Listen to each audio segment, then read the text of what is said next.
അവരെയും മനസ്സിൽ കണ്ടിട്ട് തന്നെയാണ് ഇതൊരു ഫാമിലി എൻ്റർടൈനർ എന്ന് പറയുന്നത്. കാരണം നമ്മളെല്ലാവരും ഒരു കുടുംബത്തിലെ അംഗങ്ങളാണ്, നമുക്കെല്ലാവർക്കും ഒരു കുടുംബമുള്ളതാണ്. അപ്പോൾ നിങ്ങൾക്ക് എല്ലാവർക്കും ഇഷ്ടപ്പെടും എന്നാണ്. കാരണം എന്ന് വെച്ചിട്ടുണ്ടെങ്കിൽ നമ്മളിൽ നിന്ന് നിങ്ങൾ ആഗ്രഹിക്കുന്നത് ദിലീപ് എൻ്റർടൈൻമെൻ്റ് ആണ്, ദിലീപിൻ്റെ എൻ്റർടൈൻമെൻറ്റ് സിനിമകൾ എന്ന് പറയുന്നത് നിങ്ങൾക്ക് നിങ്ങളെ മുന്നിൽ കണ്ടു തന്നെയാണ് ഈ സിനിമ ഉണ്ടാക്കിയിരിക്കുന്നത്. ഇതിൽ പാട്ടുണ്ട്, തമാശകളും കൊച്ചു സങ്കടങ്ങളും എന്നൊക്കെ പറയുന്ന 18 വർഷം ഗൾഫിലുണ്ടായിരുന്ന പവിത്രൻ എന്ന് പറയുന്ന ഒരാൾ നാട്ടിൽ വന്ന് ഒരു ആഡംബര ഫ്ലാറ്റിൻ്റെ കെയർ ടേക്കറും നൈറ്റിൽ സെക്യൂരിറ്റി ഒക്കെ ആയിട്ടുള്ള അയാളുടെ ജീവിതമാണ് പവി കെയർ ടേക്കറിലൂടെ നമ്മൾ പറയുന്നത്. അപ്പം അതിൽ ഇതിൻ്റെ വിശേഷങ്ങൾ ജനങ്ങളിലേക്ക് നന്നായി എത്തിക്കുക, ഈ സിനിമ നന്നായിട്ട് പ്രൊമോട്ട് ചെയ്യുക, അതിന് വേണ്ടിയിട്ടാണ് നമ്മൾ ഇവിടെ കൂടിയിരിക്കുന്നത്. ഇനി നിങ്ങൾക്ക് എന്തെങ്കിലും ചോദിക്കാനുണ്ടെങ്കിൽ ചോദിക്കാം.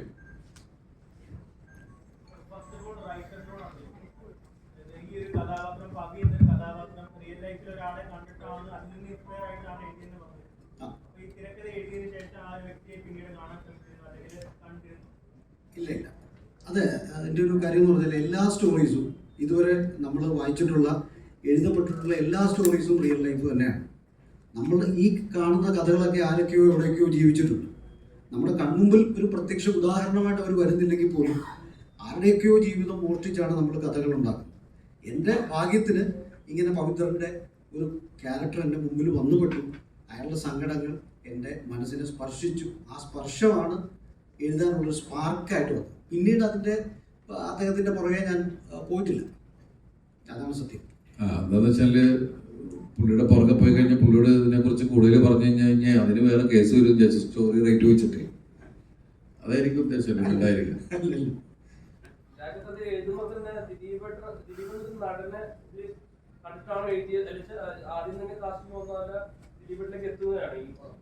ഒരു ഘട്ടത്തിൽ പോലും ഞാൻ മറ്റൊരു നടനെ പറ്റി ചിന്തിച്ചില്ല എന്നുള്ളതാണ് സത്യം.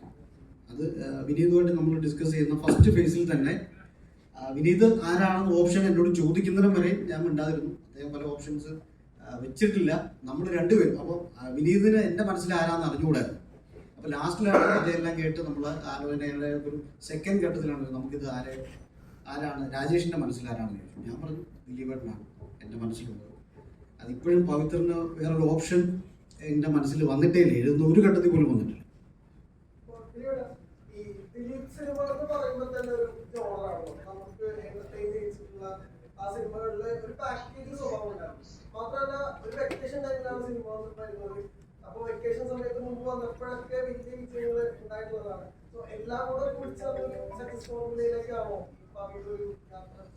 തീർച്ചയായിട്ടും. കാരണം ഇതൊരു വെക്കേഷൻ കാലം തന്നെയല്ലേ. അപ്പം ആ രീതിയിൽ ഉള്ള സിനിമ തന്നെയായിരിക്കും പവി കെയർ ടേക്കർ.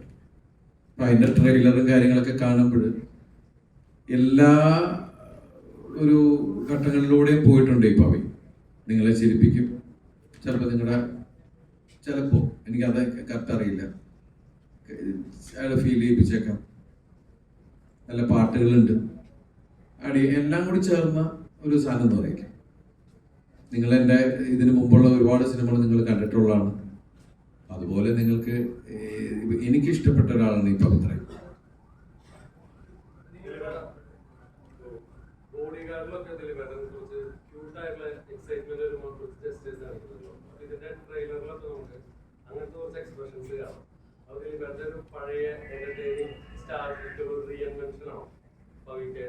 റീഇൻവെൻഷൻ ഒന്നുമില്ല, നമ്മുടെ ഓരോ സിനിമകളും ശ്രമങ്ങളാണ്. ഞാനിപ്പോഴും പറയാറില്ല, എൻ്റെ ഓരോ സിനിമകളും അല്ലെങ്കിൽ ഞാൻ ചെയ്യുന്ന കഥാപാത്രങ്ങളെല്ലാം എൻ്റെ ശ്രമങ്ങളാണ്.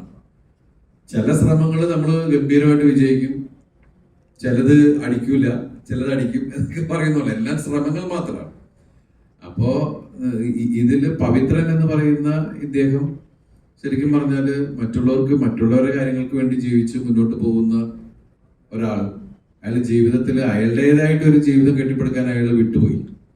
അങ്ങനെയുള്ള ഒരാള് അറിയാതെ എപ്പോഴും ഒരു പ്രണയത്തിൽപ്പെട്ടു. അപ്പൊ ഇവര് വന്ന് കഥ പറയുന്ന സമയത്ത് തന്നെ ഇയാൾ കുറച്ച് പ്രായമൊക്കെ ഉള്ള ഒരാളാണ്. അപ്പൊ ഞാൻ ചോദിച്ചു നരയൊക്കെ ഇട്ടിട്ടാണോ എന്ന് ചോദിച്ചു. അത് അങ്ങനെയല്ല, പക്ഷെ ഈ ദിലീപേട്ടൻ തന്നെയാണ്, പക്ഷെ കുറച്ച് മെച്യൂരിറ്റി ഉണ്ട് അതിനകത്ത്. അതുകൊണ്ടാണ് നമ്മൾ കുറച്ച് മീശ അങ്ങനെ കട്ട് ചെയ്യാതെ കുറച്ച് പ്രായം കൂട്ടാൻ വേണ്ടിയിട്ട് എന്നുവെച്ചാൽ എനിക്ക് പ്രായമില്ലെന്നെല്ലാം പറഞ്ഞു തന്നെ. അതല്ല, എന്നാൽ അയാൾ അതിനെക്കുറിച്ചൊന്നും ബോധേടല്ല. അങ്ങനെയുള്ള ഒരാള് അയാൾക്ക് മറ്റുള്ളവരുടെ കാര്യത്തിലാണ് ഏറ്റവും കൂടുതൽ ശ്രദ്ധ. അപ്പോ ഈ ഏതൊരാൾ പ്രണയത്തിൽ പെടുമ്പോൾ ഉണ്ടാവുന്ന ഒരു വിഷയമുണ്ടല്ലോ, അയാൾക്കൊരു പ്രണയം ഉണ്ടാകുമ്പോൾ നമ്മൾ മാനസികമായി തന്നെ ഒരു യങ്ങാവാനുള്ള ഒരു ശ്രമവും അല്ലെങ്കിൽ യങ്ങായി പോകും. നമ്മുടെ പ്രവർത്തികളും രീതികളും ഒക്കെ ആ രീതിക്കായിരിക്കും. കാരണം നമുക്ക് ഒരു മനസ്സിന് സുഖം തരുന്ന ഒരു കാര്യം അപ്പുറത്തോട്ട് എന്ന് പറയുമ്പോൾ താനൊരാണാണ് എന്ന് കാണിക്കാനുള്ള ശ്രമങ്ങൾ, ബോൾഡായിട്ട് ബിഹേവ് ചെയ്യുക, സരസത കൂടുക, ഇത് മൊത്തത്തിൽ ലൈഫിൽ റൊമാൻറ്റിക് ആവുക എന്ന് പറയുന്ന ഒരു സാധനം ഉണ്ടാവും. അതൊക്കെ ഈ പവിത്രന് കാരണം നമ്മളെല്ലാവരും റൊമാൻറ്റിക് ആണ് അല്ലേ? അല്ലെങ്കിൽ റൊമാൻസ് മനസ്സിൽ നിന്ന് പോയി കഴിഞ്ഞാൽ പിന്നെ നമ്മൾ മെക്കാനിക്കൽ ആവുക എന്ന് പറഞ്ഞൊരു അവസ്ഥയിലെത്തും. ചിരി കണ്ടാ അറിയാം റൊമാൻറ്റിക് ആണ്.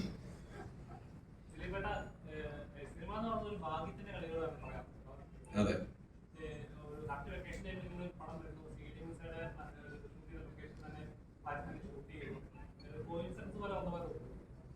അങ്ങനെയല്ല. നമ്മള് പല ഫ്ലാറ്റുകളും ഇങ്ങനെ നോക്കി, വിനീത് കുറെ ഫ്ലാറ്റുകൾ പോയി നോക്കിയതാണ്. പക്ഷെ നമുക്ക് എല്ലാം ഒത്തുചേർന്ന് വരുന്ന ഒരു സംഭവം ഇങ്ങനെ ഇല്ലാണ്ടായപ്പോഴും ഞാൻ വിനീത് ഞാനൊരു സ്ഥലം പറയാം എന്ന് പറഞ്ഞിട്ടാണ് ചോദിച്ചത്. നിങ്ങൾ പോയി കണ്ടു നോക്കൂ. കാരണം നിങ്ങൾ പറയുന്ന എല്ലാ സാധനങ്ങളും ഒത്തു വരുന്നൊരു സ്ഥലം എനിക്ക് തോന്നുന്നത് ആ സ്കൈലൈൻ്റെ ആ ഫ്ലാറ്റ് ആയിരിക്കും. CID മ്യൂസിയത്തിൽ നമ്മൾ ചെയ്തതാണ്. അത് നിങ്ങൾ വേറെ രീതിയിൽ എങ്ങനെ കാണിക്കുന്നു അതാണ് നോക്കുന്നത്. അതിൻ്റെ വിനീത് വച്ചിരിക്കുന്ന അതിൻ്റെ വേറെ ആംഗിളുകളൊക്കെയാണ്. സെയിം ഫ്ലാറ്റ് ആണെങ്കിലും അത് നമ്മൾ വേറെ ഫ്ലാറ്റിലെടുത്ത ഫീലിലുള്ള സംഭവങ്ങൾ തന്നെയാണ് നമുക്ക് വരിക.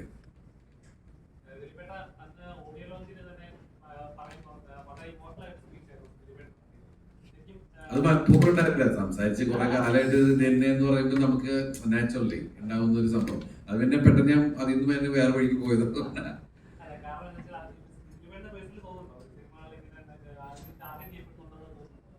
ടാർഗറ്റ് ചെയ്യുന്നത് ഇന്നലെ തുടങ്ങുന്നല്ലോ എന്നെ. ശരിക്കും പറഞ്ഞാൽ എത്രയോ വർഷങ്ങൾക്ക് മുമ്പ് തുടങ്ങുന്നത്. അല്ല, ഞാൻ നിങ്ങൾ കാണുന്നതല്ലേ, എൻ്റെ ഓരോ സിനിമ വരുന്നതിന് മുമ്പ് ഓരോ ഐറ്റങ്ങൾ ഉണ്ടായിക്കൊണ്ടേയിരിക്കും. ഇത് നിങ്ങൾ ഇന്നലെ അല്ല കാണുന്നത്. ഇതിപ്പോ കുറെ വർഷങ്ങൾക്ക് മുമ്പേ തുടങ്ങിയിട്ടുള്ളതാണ്. അതൊന്നും ഏക്കാതായപ്പോ വേറെ രീതിയിലൊക്കെ ആയി. അപ്പൊ നമുക്ക് എന്ത് ചെയ്യാൻ പറ്റും? ഇത് നമ്മൾ ഫേസ് ചെയ്യുക. നമ്മള് സിനിമയാണ് എൻ്റെ ലോകം, സിനിമയെ കുറിച്ച് മാത്രമേ നമ്മൾ ചിന്തിച്ചുകൊണ്ട് പോകുന്നേ ഉള്ളൂ. അപ്പൊ ഇതിന്റെ ബാക്ക്ഗ്രൗണ്ടിൽ നടക്കുന്ന കളികൾ നമ്മൾ ശ്രദ്ധിച്ചില്ല എന്നുള്ളതാണ്. അപ്പൊ നമുക്ക് എന്ത് ചെയ്യാൻ പറ്റും? നമ്മളിപ്പോ കുറെ ഒരു ഫൈറ്റിൽ നിൽക്കുകയാണ്, അത് അതിന്റെ വഴിക്ക് പോവാ അല്ലാണ്ട് അല്ലേ? ഞാൻ ആരാണെന്നോ? ഞാൻ ആരാണെന്ന് അന്വേഷിച്ചാൽ എനിക്കത് പറയാനുള്ള അവസ്ഥയില്ലല്ലോ. കാരണം എനിക്ക് ഒന്നിനെ കുറിച്ചും ഒന്നും സംസാരിക്കാൻ പാടില്ല.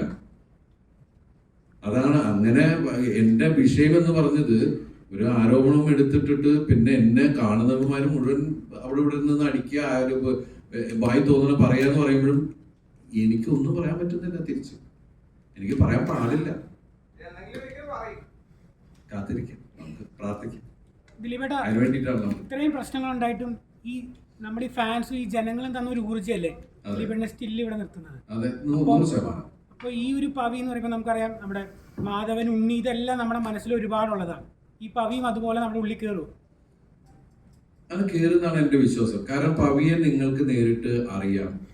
നിങ്ങളുടെ മുമ്പിലുള്ള ഒരാൾ തന്നെ ആയിരിക്കും പവി. ഈ കെയർ ടേക്കർ എന്ന് പറഞ്ഞത് ഏതൊരു ഫ്ലാറ്റിൽ, നമ്മൾ മിക്ക ആൾക്കാരും ഫ്ലാറ്റിൽ താമസിക്കുന്നവരാണ്, താമസിച്ചിട്ടുള്ളവരാണ്, ഫ്ലാറ്റിനെ കുറിച്ച് ആ കൾച്ചറിനെ കുറിച്ച് നന്നായി അറിയുന്നവരാണ്. അവിടെ എല്ലാം ഒരു കെയർ ടേക്കർ ഉണ്ടാവും. ഈ പവിത്ര എന്ന് പറയുന്ന കെയർ ടേക്കറുടെ ഒരു ചിന്ത എന്ന് പറഞ്ഞാൽ ഇത് മൊത്തം ഓടുന്നത് ഇയാളുടെ തലയെക്കുടിയാന്നുള്ളതാണ്. എല്ലാവരുടെയും ഗാർഡിയനാണ് പുള്ളി എന്നുള്ളതാണ്. എല്ലാവരുടെ കാര്യത്തിൽ പോയി ഇടപെടുക എന്നുള്ളതാണ്. അതിൽ നിന്നുണ്ടാകുന്ന തമാശകളും കാര്യങ്ങളെ കൂടി സരസത കൂടി ആണ് ഈ സിനിമ പറയുന്നത്.